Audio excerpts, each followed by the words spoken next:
गर्मी में जुगाड़ू बहू का कोका कोला का एसी, कूलर, फ्रिज। सुना है हमारे छोटे से गांव में कैंटीन बनने जा रहा है, वो भी गोला गोला ब्रांड का। खा खा, ये गोला गोला क्या होता है हाँ? अरे काका, हमारे गांव में कोका कोला की एक छोटी सी ब्रांच खुलने जा रही है, जिसमें हमें बहुत ही अलग अलग तरह की खाने पीने की चीजें मिलेंगी। अच्छा चलो, आज से पहले तो हमें कुछ अलग नया खाने को नहीं मिल सका, इसकी बदौलत हम शहर की खाने पीने चीजों का भी स्वाद चख पाएंगे। गौतम जिस गोदाम पर काम करता था, वहां अब सिर्फ गांव में खुलने वाली नई कैंटीन की बातें ही चल रही थी। कुछ लोग अपने छोटे से गांव में बनने जा रहा है कोका कोला की ब्रांच खबर से बहुत खुश थे, तो कुछ ऐसे भी थे जिनकी वहां से कुछ लेने की हैसियत ही नहीं, जिनमें से एक गौतम भी था। गौतम शाम को काम पर से घर लौट रहा था। सभी कितने खुश हैं, हमारे गांव में पहली दफा ऐसी कोई चीज बनने वाली है, और एक तरफ मेरे जैसे लोग भी हैं जिनका इससे कोई फायदा नहीं। हम जैसे गरीब तो सिर्फ ऐसी चीजों को तरसते हैं और कभी हासिल नहीं कर पाते। निराश होता हुआ गौतम अपने घर पहुंचा, जहां उसकी पत्नी रागिनी चूल्हे पर रोटियां बना रही थी। देखा बहू, मैं तुझसे कह रही थी कि पहले खाना बना ले, लेकिन तूने मेरी एक नहीं सुनी और अपनी मर्जी से कपड़े धोती रही। अब देख, गौतम घर भी आ गया और तूने अभी तक सब्जी भी नहीं चढ़ाई है। अरे कोई बात नहीं है माँ, मैं पहले नहा लेता हूँ, इतने में खाना बन जाएगा। आखिर रागिनी भी तो पूरा दिन काम ही करती है ना, ऐसे में कभी कभी देर हो ही जाती है। और माँ, इतना गुस्सा मत कीजिए, गर्मी में आपकी तबीयत खराब हो जाएगी। तेरी ही वजह से आज बहू इतनी देर हो गई है। इसे तो हमारी बात सुनने से कोई मतलब ही नहीं है, और तू है कि हमेशा इसकी ही साइड लेता है। माँ आप छोड़ो भी, देखो तो जरा, गुस्सा करने की वजह से आपको कितना पसीना आ रहा है। अब पलंग पर बैठ जाओ, मैं आपको पंखा कर देती हूँ। किसी तरह निशा ने चित्रा को पंखा करके उसके गुस्से को ठंडा किया। वहीं रागिनी लगातार गर्मी में चूल्हे के पास बैठी थी। उसके माथे से बिना रुके पसीना टपक रहा था, लेकिन फिर भी उसे सबके लिए खाना बनाया। उसके बाद सभी ने बैठकर खाना खाया। हे भगवान, गर्मी किस बला की पड़ रही है। गरम खाना खा तो मानो जैसे शरीर से भी आग निकल रही है। बहू, ये खाना इतना गर्म क्यों है? एक तो इतनी गर्मी पड़ रही है, ऊपर से तू हमें मरवाने वाले काम कर रही है। पिताजी, खाना अभी अभी बनकर निपटा है और गर्मी भी पड़ रही है, तो ऐसे में खाना तो गर्म रहेगा ही। इसीलिए ही तो तुझसे कहा था कि खाना जल्दी बना ले। माँ, आप जानती हैं कि हमारे गांव में एक छोटी सी कोका कोला की ब्रांच खुलने वाली है। गोगा गोला की क्या? अरे माँ, गोगा गोला नहीं, कोका कोला। ये एक शरबत की कंपनी है। वो यहाँ पर एक दुकान खोलेंगे जिसमें शहर जैसा खाने पीने का सामान मिलेगा। लेकिन इस सब से हम गरीबों का क्या लेना देना? ऐसी जगह से तो सिर्फ अमीर लोग ही खरीदारी कर सकते हैं। ये सुनकर गौतम को काफी बुरा लगा। उसे इस बात पर काफी अफसोस था कि वो अपने परिवार को कुछ अच्छा खिला पिला भी नहीं सकता। मन में अचानक से उदासी छाने की वजह से गौतम परेशान होकर पूरा खाना छोड़कर घर से बाहर चला गया। इस पर रागिनी को उसकी बहुत चिंता हुई। रागिनी ने उसे रोकने की भी कोशिश की, लेकिन वो नहीं रुका। अरे ये गौतम को क्या हुआ? पूरा खाई खाना बिना ही चला गया। मुझे पता है कि गौतम जी क्या सोच रहे हैं। वो हमारी बहुत परवाह करते हैं। ऐसे में उन्हें लगता है कि वो हमें गरीबी की वजह से कुछ नहीं दे पा रहे हैं, जबकि ये घर सिर्फ उन्हीं की वजह से चल रहा है। अरे इतना भी गलत कहाँ कहा है मैंने, सच्चाई ही तो बताई है। इस लड़के का दिमाग भी गर्मी की वजह से बहुत गर्म रहने लगा है। गौतम के इस तरह जाने की वजह से रागिनी भी ठीक से खाना नहीं खा पाई। कुछ दिन गुजरे और अब गांव में कोका कोला की कैंटीन बनकर तैयार हो गई। ये गांव वालों के लिए बिल्कुल नई चीज थी, जिसकी वजह से कैंटीन पर हमेशा ही भीड़ रहा करती। एक दिन रागिनी सब्जी लेने के लिए वहां से गुजरी। हे भगवान, धूप ने तो मेरी सारी ऊर्जा पी ली है। अब तो मेरा चलना भी भारी हो रहा है। रागिनी वहां से गुजर ही रही थी कि तभी उसकी नजर वहीं कोका कोला में कैंटीन पर पड़ी, जहां पर लोगों की बहुत भीड़ लगी थी। शायद ये वही कोका कोला कैंटीन है जिसके बारे में गौतम जी बात कर रहे थे। जरा देखो तो लोगों की कितनी भीड़ है यहाँ पर, जैसे यहाँ सामान बिकने की जगह शिन्नी बट रही हो। एक के ऊपर एक लदे पड़े हैं। रागिनी ने देखा कि लोगों के खाने के सामान से ज्यादा कोका कोला की कैन और बोतलें खरीद रहे थे, और कोल्ड ड्रिंक पीने के बाद वहीं के वहीं कैन और बोतल को फेंक रहे थे। रागिनी ये सब देखती हुई आगे बढ़ी और सब मंडी पहुंची। गर्मी के मारे मेरा हलक सूख रहा है, लेकिन मेरे पास सिर्फ सब्जी लेने लायक ही पैसे हैं। ऐसे में मैं अपने लिए कोई शरबत भी नहीं खरीद सकती। पिताजी सही कह रहे थे, कहाँ लोग कोका कोला पीने के लिए मधुमक्खी की तरह कैंटीन पर भीड़ लगाए हुए, वहीं दूसरी तरफ हम हैं जिन्हें पीने को ठंडा पानी भी नसीब नहीं होता है। एक तरफ बाहर गर्मी में रागिनी सब्जी खरीद रही थी, वहीं दूसरी तरफ चित्रा और निशा अपनी एसी वाली पड़ोसन के यहाँ बैठी हुई थी। चित्रा, हमने पुराने एसी को हटवाकर नया एसी लगवाया है, बताओ इसकी कूलिंग कैसी है? क्या सरला मुझे क्यों पूछ रही है? तुम्हें तो पता ही है कि इसकी कूलिंग कैसी है। गर्मी का तो आभास ही नहीं हो रहा है। हाँ सरला चाची, आपके घर में आकर तो ऐसा लग रहा है जैसे गर्मी पड़ ही नहीं रही है। ऐसा इसलिए है क्योंकि तुम्हारे घर में ऐसी चीजें नहीं है ना, तुम्हें पूरा दिन गर्मी की मार झेलनी पड़ती है। तुम्हारे कच्चे घर और एक धूप से तपते खाली मैदान में कोई फर्क नहीं है। इस बात पर चित्रा और निशा को महसूस हो गया कि सरला उसका मजाक बना रही है।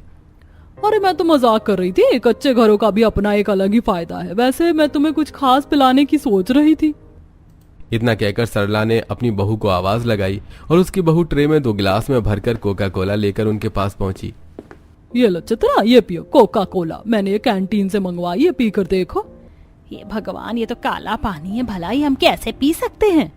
अरे ये कोई काला पानी नहीं है, कोल्ड ड्रिंक है, एक तरह का शरबत।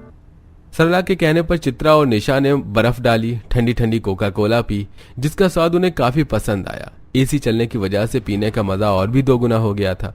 कोल्ड ड्रिंक पीने के थोड़ी देर बाद चित्रा और निशा वापस से अपने घर लौट आई, जहां रागिनी चूल्हे पर खाना बना रही थी।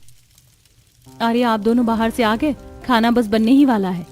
हे भगवान, कहाँ हम सरला के घर से नए एसी में बैठकर ठंडा शरबत पीकर आ रहे हैं और यहाँ चूल्हे की वजह से घर भट्टी बना पड़ा है। ये राम, कब ये गर्मी का कहर हमारा पीछा छोड़ेगा? माँ बैठ जाइए, मैं आपको पंखा कर देती हूँ, इससे आपको थोड़ा अच्छा लगेगा। निशा ने चित्रा को पंखे से हवा की, जिससे उसे थोड़ा सुकून मिला। थोड़ी देर बाद खाना बन गया और अनाया नित्या भी दोनों बाहर से खेल कर आ गई। इतनी गर्मी में बाहर कहाँ खेल रही थी तुम दोनों? हाँ, कितनी तेज धूप निकल रही है, शरीर पर घमौरियां हो गई तो पता चल जाएगा। नहीं मम्मा, हम धूप में नहीं खेल रहे थे, हम तो दिव्या के घर गए हुए थे।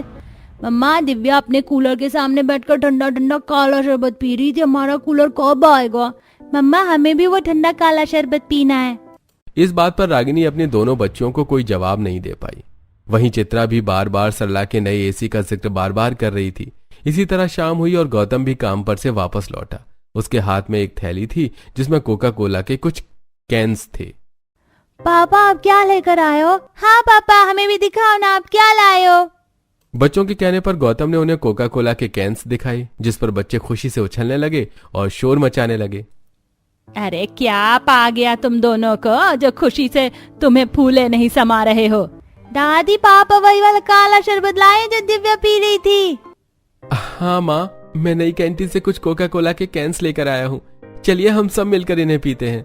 इसके बाद निशा उन कैन से गिलास में कोला करके ले आई और जैसे ही सभी ने उसे पिया तो थू थू थू थू थू, ये कैसा शरबत है? अरे इससे अच्छा स्वाद तो जहर का होता होगा। मैं तो इसका एक घूंट भी नहीं पी सकता। पता है, आज सरला जी ने भी हमें यही शरबत पिलाया था, अब तो इसका स्वाद कुछ अलग ही लग रहा था। मैं ऐसा इसलिए है क्योंकि उसमें बर्फ डली हुई थी और हमने वो एसी की ठंडक में बैठकर पिया था। गर्मी की वजह से गर्म होने के बाद इसका स्वाद इतना अजीब लग रहा है, लेकिन ये काफी मीठा है और इसका स्वाद इतना बुरा भी नहीं है। तुझे इतना ही अच्छा लग रहा है तो तू ही पी ले, मुझे तो ये किसी दवाई से कम नहीं लग रहा। गौतम बेटा, इससे अच्छा अगर तू थोड़ी सी बर्फ ले आता तो ठंडा पानी पीने को मिल जाता। तूने सारे पैसे इसी में बर्बाद कर दिए। सभी कोल्ड ड्रिंक को बुरा कह रहे थे, सिवाय निशा और रागिनी के। बच्चों को भी वो पसंद नहीं आया और नित्या ने तो गुस्से में गिलास भी फेंक दिया, जिस पर रागिनी ने उसे डांटा। हिमेश पिए बिना ही बाहर चला गया और चित्रा लगातार बुराई कर रही थी। ये सब देख गौतम का दिल टूट गया और वो निराश होकर मुंह लटकाए घर से बाहर चला गया। गौतम जी कितनी प्यार से हमारे लिए कोल्ड ड्रिंक लेकर आए थे और बदले में उन्हें ये सब मिला। इसमें उनका कोई दोष नहीं, इसमें सिर्फ हमारी गरीबी और इस बेरहम गर्मी का दोष है। मैं भी अपने परिवार को इस गर्मी में ठंडक का एहसास कराऊंगी, चाहे इसके लिए मुझे कितनी ही मेहनत क्यों ना करनी पड़े। रागिनी खाली कैंस को लेकर फेंकने के लिए ले गई। भाभी, आपको पता है इन कैंस को रिसाइकल किया जाता है। रिसाइकल मतलब कि बाकी कचरे की तरह इन्हें फेंका नहीं जाता, इन्हें रिसाइकल सेंटर ले जाया जाता है, जिससे इन्हें दोबारा इस्तेमाल करने लायक बनाया जाता है। तो क्या निशा ये हमारे भी किसी काम में आ सकते हैं? नहीं भाभी, हम इनका क्या कर सकते हैं भला? आप चाहो तो इनमें मसाले भर कर रख सकती हो। वैसे मैंने स्कूल में देखा था कि लोग इनसे जुगाड़ करके काफी कुछ बना लेते हैं, लेकिन हम क्या ही बना सकते हैं, और इससे कोई फायदा भी नहीं होने वाला। जुगाड़ का नाम सुनते ही रागिनी के दिमाग में एक आइडिया आया और उसने ठान ली कि वो जुगाड़ करके घर में ही ठंडक करने का कोई साधन बनाएगी। लेकिन ऐसा होना लगभग नामुमकिन था। एक दिन फिर से कड़ी धूप में रागिनी बाहर से सौदा लेने जा रही थी। रास्ते में उसने वही कैंटीन देखा जो कि आज बंद पड़ा हुआ था। अरे आज तो ये कोका कोला कैंटीन बंद पड़ा हुआ है, और जरा देखो तो इसके आगे ही लोगों ने कितना कचरा किया हुआ है। यहाँ तो कितने सारे कैंस भी पड़े हुए हैं। मैंने सोच लिया है कि मैं इन्हीं से कुछ जुगाड़ करूंगी। आते समय रागिनी ने कुछ प्लास्टिक बोतल और ढेर सारे कैंस को एक बोरी में भरा जो उसने मंडी से ली थी, और उन्हें वो घर ले आई। हे भगवान बहू, ये क्या लेकर आई है तू? हम गरीब हैं लेकिन भंगी नहीं जो तू भंगियों की तरह घर में कूड़ा उठा लाई है। माँ जी, ये कोई कचरा नहीं है। मैं आपके लिए इससे घर में ठंडक करने का कोई साधन बनाऊंगी। लगता है गर्मी में तेरा दिमाग अपनी जगह से हिल गया है। सुनिए जी, देखिए बहू घर में क्या उठा लाई है। इस पर चित्रा ने हिमेश को बुलाकर उसे सारी बात बताई। गुस्से से हिमेश ने कैंस की बोरी उठाकर घर के बाहर फेंक दी। अरे एक तो घर में गर्मी से सब परेशान है, ऊपर से बहू बाहर से कूड़ा बीन कर घर में ले आई। रागिनी को इस बात पर रोना आ गया, और ये सब निशा देख रही थी। उसने हिमेश और चित्रा के वहां से जाते ही बोरी वापस से घर में लाकर रख दी।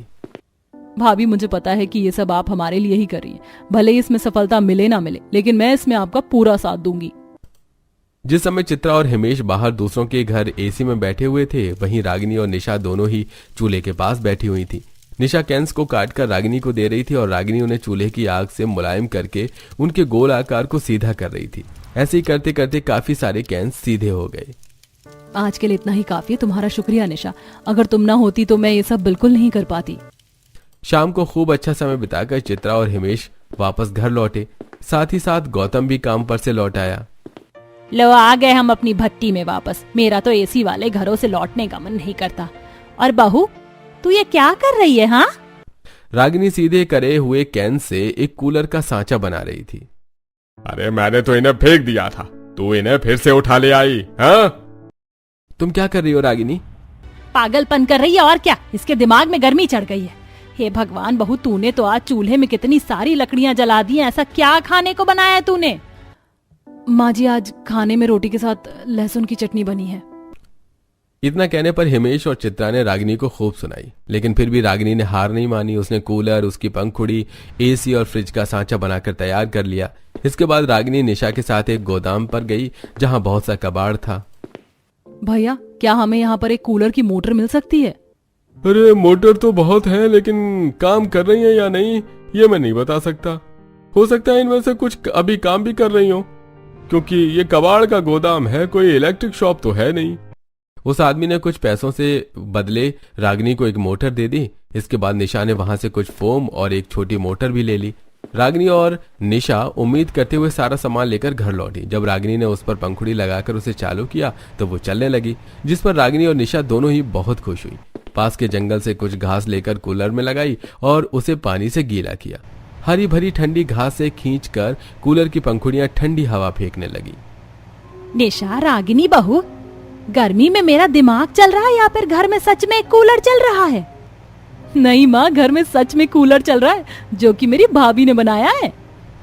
हाय, कितना सुकून मिल रहा है इसकी हवा से। बहू, तूने कैसे बनाया? इस पर रागिनी ने चित्रा को सारी बात बताई। शाम में जब घर में सब कूलर की ठंडी हवा खा रहे थे, तब निशा और रागिनी आंगन में बैठकर एसी और फ्रिज बना रही थी। निशा, डब्बे में ये फोम लगा दो। बर्फ डालने के बाद हम देखेंगे कि ये ठीक से काम करता है कि नहीं। लेकिन भाभी, हम इसका दरवाजा कैसे बनाएंगे? आसान है, बस इसे कसकर बंद करने के लिए भी कोई जुगाड़ लगाना पड़ेगा। अगर कसकर बंद नहीं किया तो बर्फ आसानी से घुल जाएगी। निशा और रागिनी ने सीधे हुए कैन से फ्रिज का दरवाजा बनाया। उसके बाद निशा ने रागिनी की एसी बनाने में मदद की, जिसमें कैन से बने एक डिब्बे के आगे के खुले हुए हिस्से में उन्होंने कई पंखुड़ियां लगाई और फिर उन्हें एक छोटी मोटर से जोड़ा, जिससे वो सारी पंखुड़ियां चलने लगी और उनसे हवा आने लगी। लेकिन भाभी, इससे तो एसी की तरह ठंडी हवा नहीं आ रही है। इसके अंदर भी हम फोम लगाएंगे, जिसमें हम ढेर सारी बर्फ डालेंगे। इससे हमारा एसी बर्फ जैसी ठंडी हवा देगा। वाह भाभी, आपका दिमाग तो अलग ही लेवल पर काम करता है। लेकिन ये बताइए, आप फ्रिज के दरवाजे को किस तरह कस के बंद करेंगी? उसका भी जुगाड़ मेरे दिमाग में आ गया है। मैं फ्रिज और दरवाजे पर चुंबक लगाऊंगी, जिसकी पकड़ से दरवाजा कस के बंद रहेगा और बर्फ नहीं घुलेगी। फिर क्या था, रागिनी और निशा ने फ्रिज और एसी बनाकर भी तैयार कर लिया। रागिनी ने एसी को घर की खुली खिड़की पर लगाया और उसके पीछे एक गीली सूत की बोरी डाली।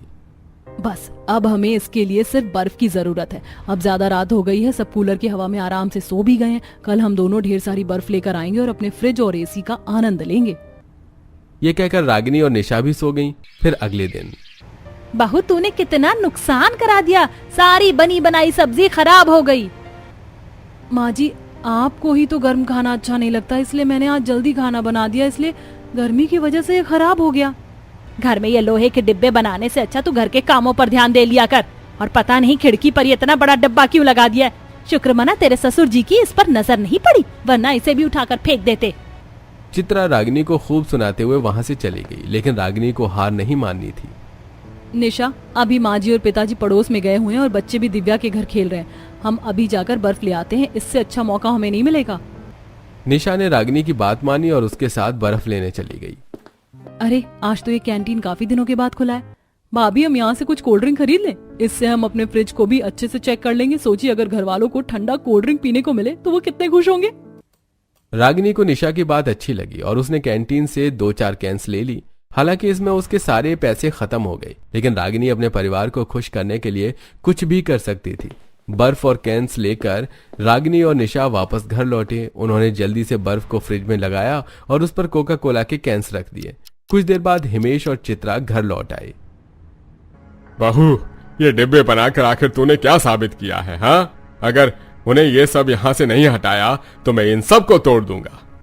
ये आप क्या कर रहे हैं पिताजी? एक तो भाभी ने जी जान लगाकर आपको कूलर बना कर दिया और अभी भी आपको उन पर भरोसा नहीं।